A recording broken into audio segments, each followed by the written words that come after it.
В эфире Абхазского телевидения информационный выпуск Камшик Шара. Здравствуйте. Президент Республики Абхазия Рауль Хаджимба принял участие в инаугурации президента Боливарианской республики Венесуэла Николаса Мадуро. Инаугурацию Николаса Мадуро также посетили президент Республики Южной Осетии Анатолий Бибилов, делегация Российской Федерации во главе с заместителем председателя Совета Федерации Ильясом Умахановым, президент Никарагуа Даниэль Ортега, председатель Госсовета и Совета министров Кубы Мигель Диас-Канель, президент Боливии Эво Моралес, президент Сальвадора Санчес Серен, вице-президент Турции Фуат Октай. В торжественной церемонии вступления в должность президента Венесуэлы приняли участие более 90 иностранных делегаций. По завершении торжественной церемонии присяги и вступления в должность президента Венесуэлы состоялся военный парад.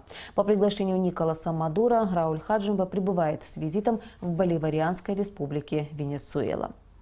В ходе визита в Венесуэлу президент Рауль Хаджимба провел встречу с президентом Республики Сальвадор Санчесом Сереном. Рауль Хаджимба отметил важное значение встречи с главой государства Сальвадор. «Мы придаем важное значение нашей встрече. Абхазия поддерживает связи с друзьями в различных регионах мира.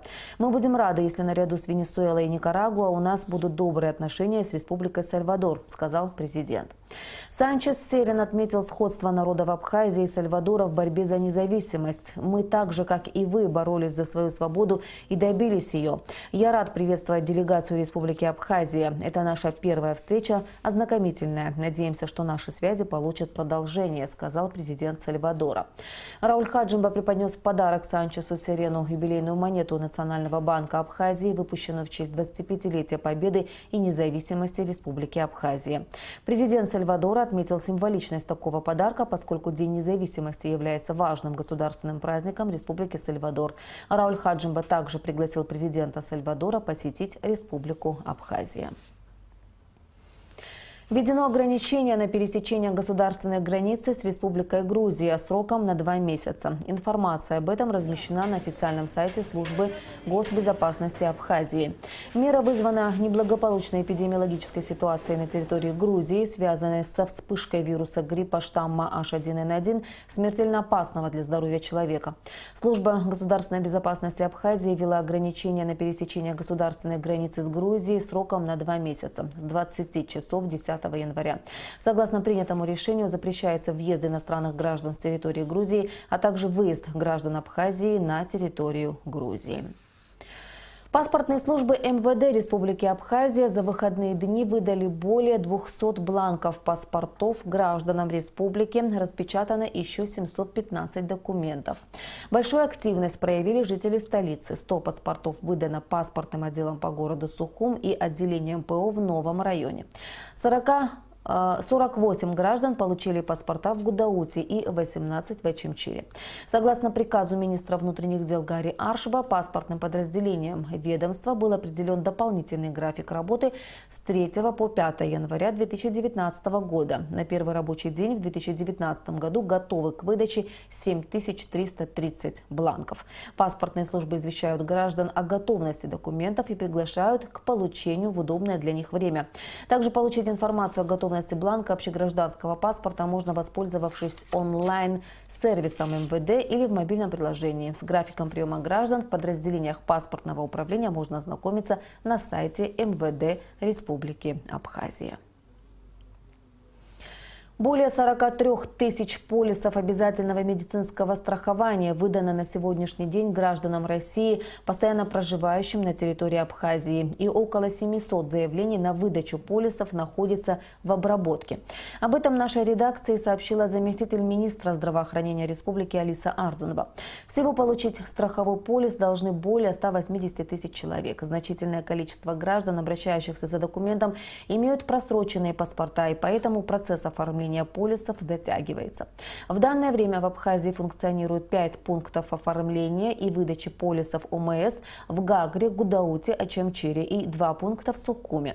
Следует отметить, что если в столице пункты работают ежедневно с 9 утра до 5 вечера, то в районах республики 1 день в неделю. Как сообщила Алиса Арзанова, после новогодних каникул в этих пунктах режим работы будет изменен. Об этих изменениях Минздрав Абхазии сообщит дополнительно. Что касается сухумских пунктов оформления оформления и выдачи полисов обязательного медицинского страхования, то здесь режим работы останется без изменений. Осенне-зимняя путина 2018-2019 годов, согласно постановлению Кабинета министров, была открыта с 24 декабря, а первый выход в море рыболовецких судов состоялся 27 декабря. Каков допустимый улов хамсы и каковы правила улова? В ходе путины очень часто возникают вопросы к методам и способам ловли рыбы, в частности хамсы.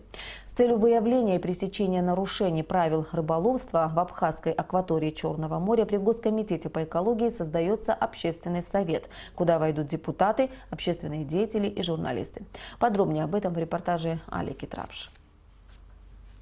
По данным Госкомитета по экологии и охране природы, в Абхазскую акваторию Черного моря заходит около 130 тысяч тонн хамсы. Согласно постановлению Кабинета министров республики, общий допустимый улов хамсы у берегов Абхазии в осенне-зимнюю путину 2018-2019 годов составляет 27 тысяч тонн. В прошлом году квота составляла 20 тысяч тонн. Увеличение квоты с абхазской стороны существенно не отразится на экологии, говорят специалисты. К примеру, Грузия вылавливает около 150 тонн хамсы в Черном море. Вопреки устоявшимся мнениям, я хотел бы, чтобы для нашего населения донести, когда ловится такой объем в 27 тысяч тонн, что вместе с этой рыбой не ловится никакая ценная рыба. Миграция хамсы к берегам Абхазии приходится с декабря по март. И ежегодно во время путины в Абхазской акватории Черного моря российские пограничники совместно с экологами нашей республики осуществляют рейдовые мероприятия с целью контроля, выявления и пресечения нарушений законодательства Абхазии в сфере рыболовства и охраны морских биоресурсов. У нас есть договоренность с российскими пограничниками, у которых есть технические средства, необходимые для фиксации любого вида нарушения, которые производятся на Абхазской акватории. Они тут же сообщают нам, мы с первого нарушения будем принимать очень жесткие меры, вплоть до отстранения от промысла. Экологи внимательно наблюдают не только за путиной. Рыболовецкие корабли должны находиться не ближе 500 метров от берега. Кроме того, запрещено ловить рыбу на местах впадения рек в море. Особое внимание экологи обращают и на методы лова рыбы. Запрещенным орудием лова в Абхазии является во время хамсовой путины, кроме кошелькового невода, не допускается ничего. Допускается только пелагический трал, а донный трал ни в коей мере не допускается. Это вид оружия запрещен с 2003 года на территории Абхазии. В ближайшее время при Госкомитете по экологии и охране природы планируется создать общественный совет, куда войдут депутаты, общественные деятели, журналисты. Одна из целей совета – участие в рейдовых мероприятиях по выявлению и пресечению нарушений правил рыболовства на Абхазской акватории Черного моря. Алеки Трапш, Степан Мартиросян, Абхазское телевидение. В конце января на территории российской военной базы Южного военного округа в Абхазии в рамках строительства объектов социальной инфраструктуры соединения будет введен в эксплуатацию детский сад на 150 мест. Об этом сообщает пресс-служба Южного военного округа. Кроме того, в базе завершается строительство 4 домов, находящихся в 800 метрах от берега Черного моря. Все квартиры включены в фонд служебного жилья и оснащены необходимой бытовой техникой и мебелью. Также в рамках строительства объектов социальной инфраструктуры на территории военного соединения достраивается школа для детей военнослужащих. Квалификационная коллегия судей Республики Абхазия объявляет о приеме заявлений лиц, претендующих на занятие вакантной должности судьи Верховного суда. 1 единица. Прием заявлений кандидатов на должность судьи осуществляется в помещении Министерства юстиции Республики Абхазия с 11 января по 24 января включительно. Суббота, 12 января, является рабочим днем, сообщает пресс-служба Кабинета министров Республики. Согласно постановлению Кабинета министров Республики Абхазия об утверждении производственного календаря на 2019 год, рабочий день пятницы 4 января был перенесен на субботу, 12 января.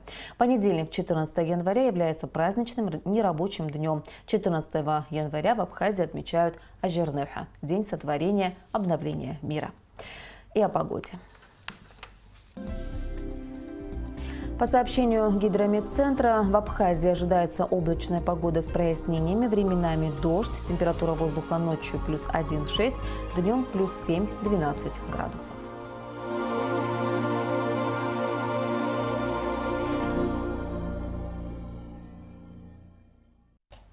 Информационный выпуск завершен. Я прощаюсь с вами. До встречи в эфире.